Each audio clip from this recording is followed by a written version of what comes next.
Give it up for Clark Wolf.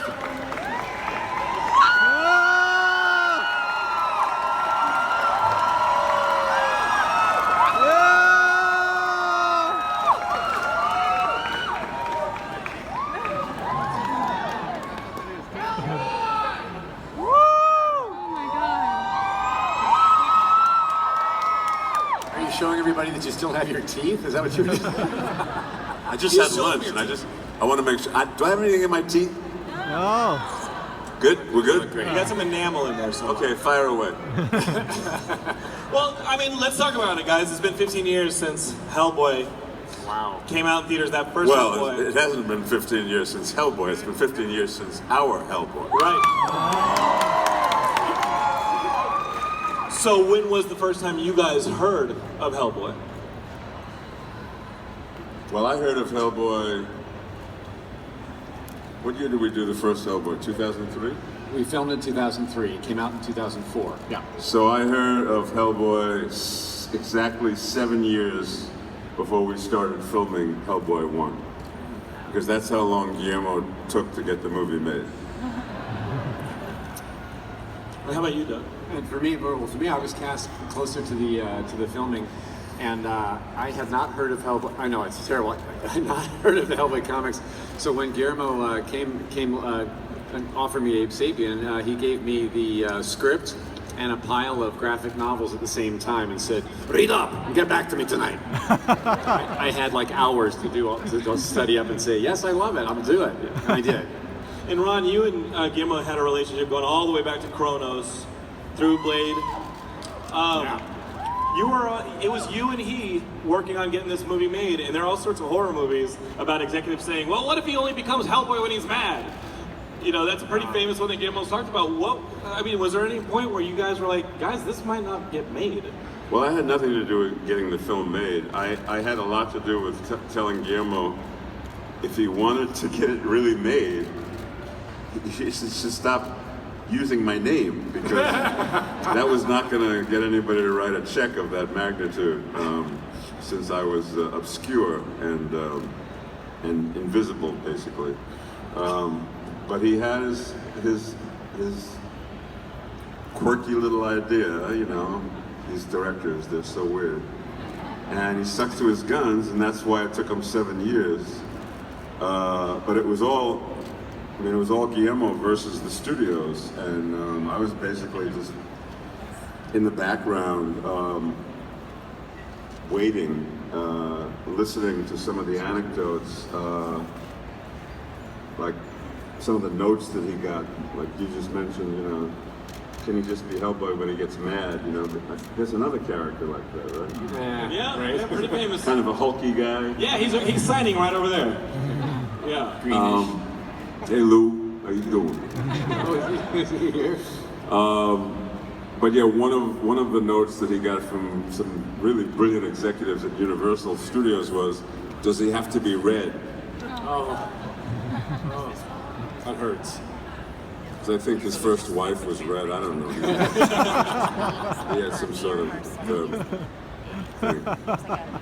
But the famous story also is that Guillermo had you in mind, and then Mike Mignola had his character that he had been doing since the early 90s. And he also had a specific actor in mind, and they said, well, who are you thinking of? Who are you thinking of? And at the same time, they said the same person. Is that the way you heard it? That's the way I heard it. I never believed it, but that's how I heard it. So, once you guys were rolling, how did you guys meet on set, the two of you guys? Was it like in the movie? Did you guys team up? You know, we knew each other for 7 months, and I had no idea that was Doug Jones on Me All That Blue Shit. Just like, I always just saw him as like, you know, because he used to get there 3-4 hours ahead of me, and I was there for 5 hours in the makeup chair. And I don't think we saw each other for real until the rap party. I think we brushed at the concierge level of the hotel for breakfast one day, and I was like, hey Ron, he's like, yeah, who are you? I'm the that guy. I said to him, you have a really familiar voice. You sound really a lot like the guy who was playing Abe Sapien. Is this thing on? It is. This is some funny shit. I mean, I'm no Kevin Smith, but come on. Kevin wore him out. Just yell Snoochie Boochies or whatever Kevin does. I think they'll be okay. They'll be back on your side. How long do you guys shoot for when you're spending 6, 7, 8 hours in makeup? How much of that is actually in production? You guys are not doing 12-hour days, I'm guessing. Oh yeah, no. Still film a 10, 12-hour day. 18-hour days were the norm, honestly. I didn't Hellboy 2 especially. 6 months in Budapest, Hungary, 6 days a week. When we started Hellboy, Doug was 325 pounds. That's what it'll do. That is what a 20-hour workday will do. Is this thing on? What the fuck is wrong with you? What are some of those difficulties? You guys are both like covered in makeup. I know the problem. He's asking too many serious questions. Well, there's only, you're running around with there pranks on set? Is that what you want me to ask? Pranks. I'm guessing there were. I don't know. Did you have any energy for pranks? I didn't. No, you guys are covered in makeup. How do you even act through that stuff? I do have a fun story though. Go for it. From Hellboy 1. We were arriving in the garbage truck, our vehicle. That was like our Batmobile. A garbage truck, and we were arriving to the scene of a crime or the scene of a happening. We'll have to walk down a really long corridor, make a left turn, and walk down another long corridor before we see Professor Broom, father figure to Hellboy, played by John Hurt. He was on a staircase. So, bless his soul. So we were walking. Now, mind you, in my Abe Sapien makeup, I'm basically blind, right? So I have like little tear ducts that I look through with these big eyes out here that are built into the mask. Over those eyes were a pair of goggles with water in them. So it's like, and they were fogging up at that because it was cold in this set we were on. So having to walk down this long corridor, make a left turn, walk down that, and have a stopping mark that we stop and then look to the right. I had to do this all by feel, and I could barely make out the shoulder of Ron. As long as I knew where that shoulder was, I was good. So here we are walking down the corridor on the first take, and action! Walking, walking, walking, we make the turn, good, I'm still doing good. Yeah. Poof, I hit Ron, and because we stopped before I thought we were supposed to stop. And so I'm at the wrong angle, I'm facing this way, we're supposed to be looking that way. And so I kind of gently try to get myself, I can't see anything, so I put my hand on Ron's back to get the trajectory of his back so I can because I didn't know where the cameras were either. So I'm doing this and going, okay, I think I'm good. And we were much closer together. So Guillermo del Toro yells, "Cut! Doug Jones, can we do one more take without you feeling up Ron's ass?" Yeah, I try to tell him, that's not my shoulder. Apparently. I know. I have, a very well-formed ass. The tail should have given it away. He had that long leather coat on. In my defense, I couldn't feel the whole curvature. I didn't know.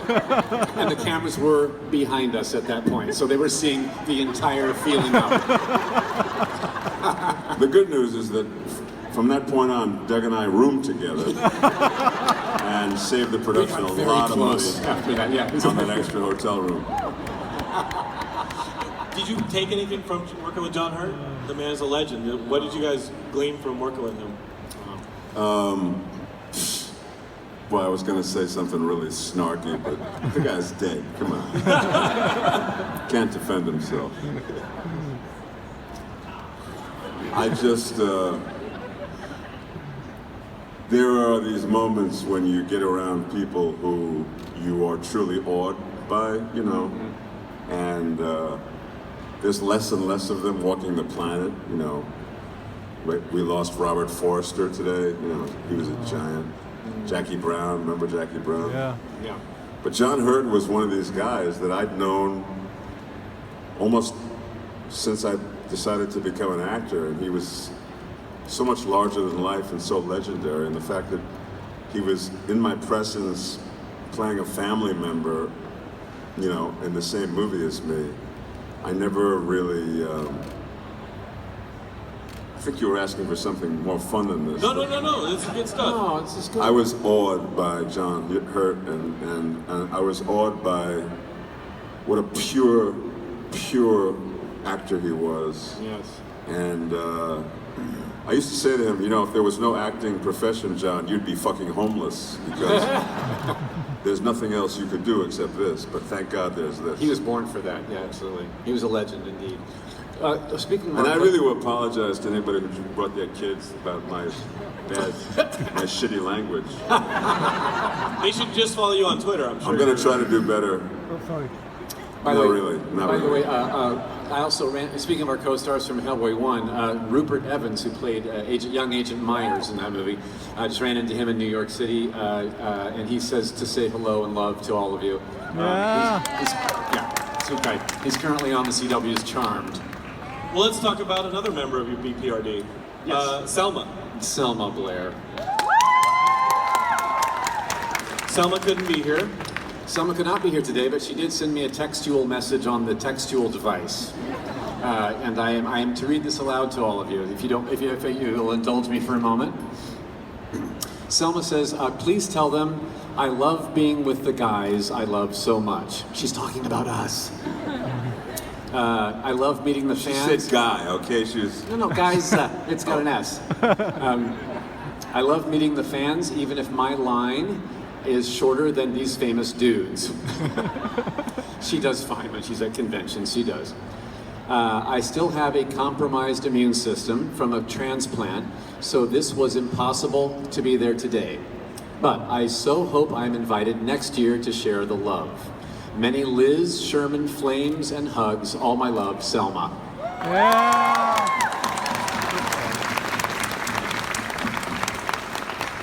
And how have you guys kept on through the years? Do you guys stay in contact? Like, obviously, Selma is battling MS. She's pretty public about it. It's a pretty brave battle. It's pretty amazing. Yeah, indeed. Do you guys still, I mean, you talked to her. Why didn't you text Ron? Because I texted her saying, do you have a message for today? Right. Do you guys still talk to each other after Hellboy 1 and 2? Yes. Yes. Pretty regularly. Always, And yeah. when you, I know there was a lot of work going into making a third movie with Guillermo. We did not get the third film, hopefully the closure to the story you guys introduced in 1 and 2. But we did get a Hellboy that I enjoyed with David Harbour. Did you guys see the film? Did you guys enjoy the most recent Hellboy film? What were some of Did you see it, Doug? I did see it. I wanted to know what we were up with. So, Ron, you did not see it. I'm a blank slate. okay. And that's probably a good thing. You know, yeah. I saw it. I can still say bad stuff about it, but I mean, not having seen it. But It's like Martin Scorsese talking about Marvel movies and how he doesn't like them. And David Harbour is a lovely fellow, by the way. Yes, he is. He really is. Yeah. If you guys got a chance to make your Hellboy 3, what did you want to do in the third film that maybe you didn't see done with the characters in the first two? Where would you like to see your characters go? well, Doug wanted to just see Period. anything. He wanted to just basically see where he was going. It's true. It is true. He didn't give a shit where he was going. He just wanted to I see. just want to see that place. He loves it. Instead of just, you know, having his hand on my ass the whole time. But Ron, the second movie is different than the first. Like, in a lot of ways. There's a love interest for Liz's character. Like, you kind of have a rival in that first movie that you don't have in the second one, and now you're the main interest for Liz's character. Your character's given a bit much more to do in that second movie. How would you guys have expanded on it? How would you have liked to have seen it expanded if you'd gone to the third film? Well, of course, there's no. I mean, one doesn't, you know, begin to let one's mind wander about what the third film should look like when one is in the hands of somebody like Guillermo del Toro. Guillermo always conceived of this as a trilogy, and everything that happens in the first two films will be resolved in the third one, because there won't be any others. And the things that needed to be resolved were epic in proportion. It was like Hellboy is the beast of the apocalypse. He's summoned to Earth with an oracle, which is non-negotiable, which is that he will be the seed of destruction of all mankind. The second movie ends with her being pregnant with twins. There's what sets up this final resolve. You know, Hellboy has been raised to do good, but born to do evil. So he's constantly has this Nietzschean philosophical dialectic going on inside of him about nature versus nurture. Which one of those things will prevail, and what does he have to give up in order for the good one to prevail? That's what the third film was meant to be, which is why I felt like it was criminal that we didn't finish the trilogy, because everything that you guys had invested yourself in the first two films was all about how that comes to a close. And that's why I personally mounted the kind of campaign I did to get the third film made, but just too many moving parts and too many people with schedules and stuff, so it didn't happen. I think you guys all would have wanted to see that. I know I would have. All right, we have a microphone floating out there somewhere for you guys to ask questions. Can the person with the microphone raise their hands? We got a microphone coming over here. Make your way, if you can, to the railing and ask that question. I got you hopping up and down. There's a hopper right there. Please, make your way to the railing if you want to ask a question. Go ahead. Please, crowd surf from over there, however you want to get there. Pass them along. I know there's a faster way. All right, thank you. Two things. First of all, I speak for everyone when I say, we're not worthy! We're not worthy! Woo! And second, for you... So true. Yeah. And this is a question for you, Ron. Like, in your personal opinion, like, not depending on the fans, but who do you think would win in a three-way battle? The Lich, Slade, or Hellboy? I love those hypothetical questions. Because there's no right answer and there's no wrong answer. Yeah. So thanks for that.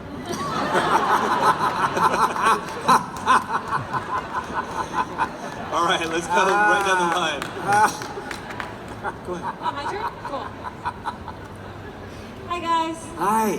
So, you said that Guillermo gave you some comic Ladies and gentlemen, this is the cutest person Ever. here Yeah. Let me see. at this convention, Aw. maybe in Greater Los Angeles. Didn't you I wish you could see her.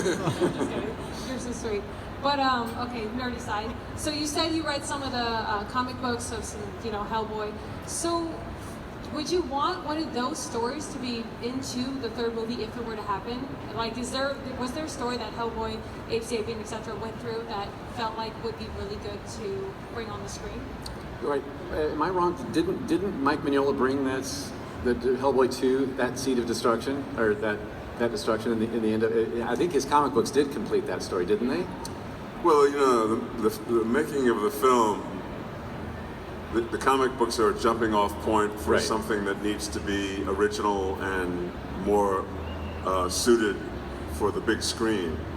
So there are obviously elements of the saga, how Hellboy comes to be, where he gets summoned from, which all appear in the first film, but eventually Guillermo has to turn it into a story that stands on its own, because each of the comic books are kind of like little tales, whereas the trilogy was meant to be one big saga. And so there's your answer. I don't know if it's very useful to you, but Also the BPRD comic books, Abe Sapien was more of a central figure in those, and there was some talk years ago about maybe even possibly doing a TV series. So that was brought up to me, but never panned out either. So. Well, now we have streaming services. Yeah. Okay. Doug, if we were to have a streaming service and a BPRD show, we've got Agents of S.H.I.E.L.D. over at ABC. If Universal was to get it together and make a streaming service, and they were to say, hey, let's get a BPRD show, would you guys be interested in being a part of that? I always wanted to see Hellboy in a walker. Yeah. Don't run so fast! Hey, I'm coming! I'll just speak for myself, but I'm part of the oldest superhero team in history right now, I think. So, I don't know. Let's see. Let's get the person right next to you. Okay. Yeah, there you go. Hi, my name is Ashley. Hi, Ashley. Hi, Ashley. Hi, I'm gonna be that person that asks the personal questions. Do you have a favorite scene that you like to shoot in the movie? Or was there one that meant more to you? That wasn't very personal. That's a very professional question. That's good. Thought you were going to ask me about. Never mind. Uh, My beauty mark. My dimple. Which I still have, by the way. That's a line from a movie I watched last night. or that time that I was young and needed the money. I hope that satisfies your answer to your question. Do you guys have a scene that you look back in the films and remember as your favorite? Oh gosh, I do. I certainly do. It was to be in Hellboy 2: The Golden Army when Hellboy teaches Abe Sapien how to drink beer for the first time. Yes, and we got to break into a Barry Manilow song, "Can't Smile Without You." Oh, favorite moment ever. Which we'd be happy to recreate right now.